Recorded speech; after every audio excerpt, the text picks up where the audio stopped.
Ini adalah pengalaman yang tidak akan kulupakan, yang terjadi pada tahun 2020. Kala itu aku dan ibu dosenku sedang tersesat di kawasan hutan lindung. Kami kehilangan jejak jalan untuk kembali pulang. Sampai pada akhirnya, karena kondisi juga sudah mulai gelap dan medan yang terjal, dengan terpaksa aku memilih bermalam sembari beristirahat di hutan itu. Dan aku pun saat itu hanya berdua saja dengan Bu dosen. Namun tak disangka, walaupun hutan itu berada di lereng Gunung Merapi, akan tetapi suhunya di malam hari begitu sangat dingin sekali. Padahal kami pun tidak ada persiapan apapun untuk melawan udara dingin di hutan itu. Hingga dengan terpaksa akhirnya kami pun saling berpelukan untuk mengurangi dinginnya suhu udara di hutan itu. Dan kami saling menyadari itulah satu-satunya cara untuk melindungi diri dari dinginnya malam saat itu.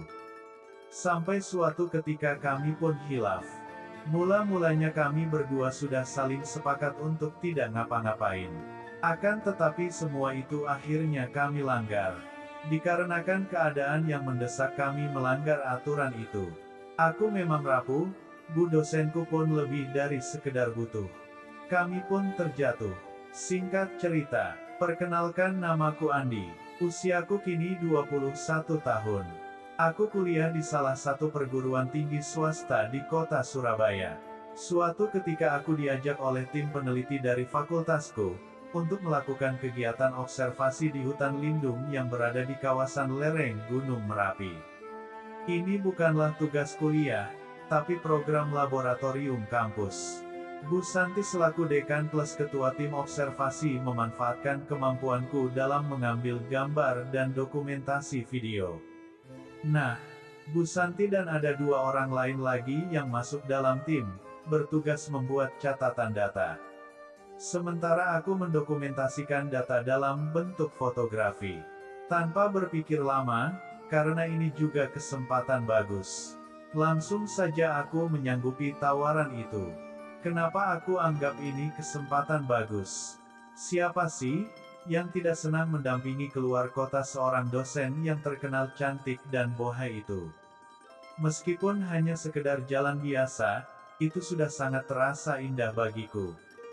Bukankah bisa berdekatan dengan Bu Santi menjadi hal yang istimewa bagi kalangan mahasiswa di kampusku? Karena kesempatan tidak akan datang dua kali.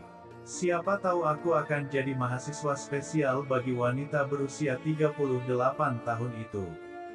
Dan siapa tahu juga, dia adalah wanita penyuka berondong hehehe. Hari Sabtu pagi, kami berempat aku, Bu Santi, Pak Teguh dan Pak Dono berangkat menuju ke Jogja. Kami sengaja menggunakan mobil kampus biar bisa lebih aman saat di perjalanan. Dalam perjalanan, aku lebih asyik menenggelamkan diri ke dunia maya. Lagian, aku kurang tertarik dan gak nyambung dengan obrolan ketiga peneliti itu. Karena kita beda generasi, jadi berbeda pula selera pembicaraannya. Tapi dari obrolan mereka aku jadi tahu kalau Bu Santi ternyata sudah punya anak satu, dan posisinya juga saat itu Bu Santi tengah hamil muda. Asim tenan, aku menggerutu dalam hati. Bu dosen lagi berbadan dua, pantes badannya makin berisi. Kamu lagi ngapain sih Andi? Serius amat, chat dengan pacar ya? Emangnya kamu belum pamitan ya tadi? Sahut Bu Santi yang duduk di sebelahku mengagetkan aku. Aku pun tersenyum sambil menunjukkan layar ponselku ke Bu Santi. Oh walah, malah main game. Ini Andi, mumpung di sini ada Pak Teguh kamu PDKT sama beliau, karena nanti dosen pembimbing skripsimu adalah Pak Teguh. Lalu aku pun sambil tersenyum melihat ke arah Pak Teguh yang saat itu beliau tengah mengemudi. Waktu pun berlalu, sampai pada akhirnya sekitar pukul 12 tengah hari, kami sampai di Jogja. Setelah melakukan briefing sejenak di penginapan, kami pun mulai bekerja. Sementara Pak Teguh dan Pak Dono menemui perangkat desa setempat untuk wawancara, di sisi lain aku dan Bu Santi melakukan pengamatan ke dalam hutan lindung. Observasi ini kami mau melakukan penelitian kondisi das di lereng Merapi, termasuk bahaya penambangan pasir di Sungai Cagar Alam. Karena banyak sekali penambang ilegal yang sering menggaruk pasir, hingga saat terjadi erupsi lahar dingin akan langsung menghantam warga yang berada di bawah kawasan hutan lindung. Aku dan Bu Santi harus melakukan perjalanan yang cukup melelahkan untuk mencapai hutan lindung. Kalau aku mah gak seberapa capeknya, karena aku sudah terbiasa naik turun gunung. Tapi di satu kulihat Bu Santi nampak kepayahan sekali dalam perjalanan karena fisiknya yang lemah dan beliau juga dalam keadaan berbadan dua juga. Meskipun demikian, Bu Santi itu terus berjalan sambil mencatat segala sesuatu yang dipandangnya untuk dijadikan data. Sedangkan aku sendiri selalu siagakan tustel di tangan, jika sewaktu-waktu Bu Santi nyuruh aku ambil foto atau video baru aku laksanakan. Pada akhirnya, setelah melewati hutan yang lebat, kami pun sampai di aliran sungai besar dan sungai tanpa air, yang ada hanya bebatuan dan pasir. Aku langsung sibuk motret sana-sini, Bu Santi lagi sibuk mengamati objek-objek yang hendak dijadikan data penelitian.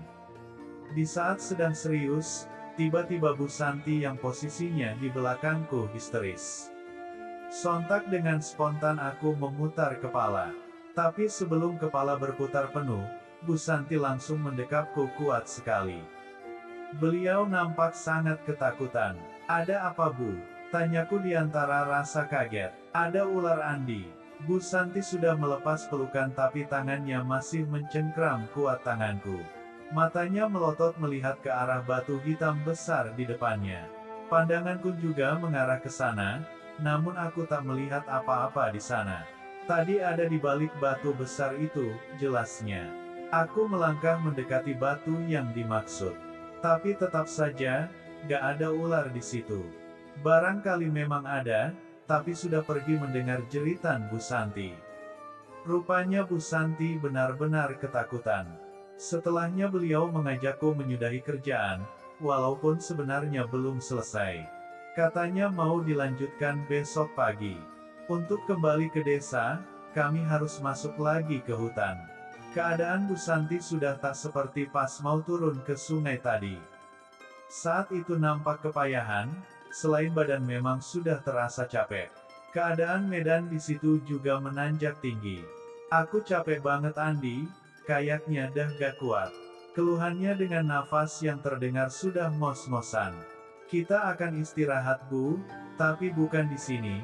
Di atas sana ada gubuk," timpalku sambil memegang kuat tangan Bu Santi, karena khawatir kalau beliau terjatuh. Melihat keadaan itu, aku masukkan tustel ke dalam tasku, lalu aku fokus membimbing Bu Santi untuk berjalan. "Masih jauh ya?" tanya Bu Santi. "Dikit lagi, Bu," jawabku. Padahal sebenarnya dalam hatiku ini ragu, karena aku juga lupa letak gubuknya di mana. Yang kuingat tadi pagi, waktu berangkat turun menuju sungai, aku sempat melihat gubuk itu.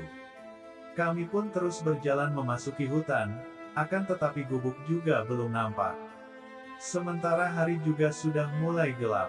Tangan Bu Santi yang tadi memegang lenganku kini malah melingkar di pinggangku. Sungguh aneh sekali. Gubuk yang sedang kami cari seperti hilang. Padahal waktu berangkat tadi, aku dan Bu Santi juga sama-sama melihat kalau ada gubuk itu. Malahan sudah berencana mau istirahat di situ, tapi gak jadi karena belum capek. "Apakah kami salah jalan ya?" kataku dalam hati. "Kayaknya kita lewat jalan yang bedalah, Andi," kata Bu Santi. Beliau mengajakku berhenti sejenak sekedar mengatur nafas. "Saya juga curiga, Bu. Harusnya gubuk itu sudah kelihatan," sahutku. Usai berkata seperti itu, aku langsung merogoh ponsel di kantong jaketku. "Waduh," seruku kaget, karena tak ada signal. "Ada apa, Andi?" Muka Bu Santi serius menatapku. "Ini, Bu, saya mau buka Google Maps tapi malah tidak ada signal." Ternyata, keadaan yang sama juga dialami oleh Bu Santi, ponselnya juga gak ada signal. Singkat cerita, kami terus berjalan mencari jalan yang kami lewati pas datang tadi. Tapi gak ketemu. Hari sudah gelap, dan apesnya. Kami gak bawa senter. Akhirnya kami menyerah dan membuat keputusan untuk berhenti mencari jalan keluar ini. Untung saja kala itu Bu Santi bawa bekal roti dan air mineral, jadi kami gak kelaparan. Kita nginap di sini? Tanya Bu Santi. Jika jalan keluarnya belum bisa ditemukan memang lebih baik kita nginap di sini Bu. Kita gak bisa mengandalkan lampu handphone di tengah hutan seperti ini Bu, jawabku. Gak disangka, udara malam kelewat dingin, sampai tubuhku sangat menggigil. Jaket sudah aku serahkan Bu Santi untuk alas tidurnya. Beruntung Bu Santi bawa sweater jadi bisa tertolong. Dan dikala malam mulai tua, aku gak tahan dengan hawa dinginnya. Lantas aku ngomong apa adanya ke Bu Santi. Sebenarnya kurang sopan, tapi apa boleh buat. Aku ingin mendekap Bu Santi, hanya sekedar ingin mengusir dingin. Lalu kulihat Bu Santi tidak tersinggung, namun hanya tercenung sejenak. Lalu berkata pelan, "Boleh, tapi jangan macam-macam ya." "Iya Bu," jawabku. Seketika aku menggeser dan merapat, hingga wajah kami dekat sekali.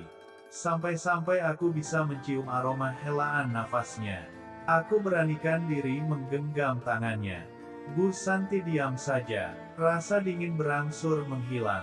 Tapi anehnya, terjadi keributan di dalam hatiku. Aku gemetaran, tapi bukan kedinginan lagi, justru karena panas di sekujur badanku. Dan selanjutnya, apa yang jadi permintaan Bu Santi aku langgar. Jika tadi aku tak kuasa menahan hawa dingin, tapi kali ini yang aku gak sanggup adalah menahan hawa itu. Dan pada akhirnya justru Bu Santi memintaku untuk itu. Disitulah aku mulai gerilya, meskipun dalam kondisi tertutup jaket dan sweater serta dalam kondisi gulita. Saat itu instingku masih sangat peka. Berulang kali aku menyiram selalu mengenai target sasaran, meskipun dalam keadaan gelap gulita. Dalam kondisi angin yang berhembus sepoi-sepoi, dan lantunan suara jangkrik yang seolah sedang bernyanyi karena tahu apa yang kami lakukan. Bu Santi pun saat itu hanya bisa bergerak mengikuti iramaku dalam kondisi gelap itu. Hingga malam itu, kendati kami sedang tersesat di hutan. Namun bagiku ada hikmah yang kami dapatkan. Dan aku gak pernah ngangka jika Bu Santi minta lanjut setelahnya. Sampai aku lulus kuliah, hingga sampai saat ini.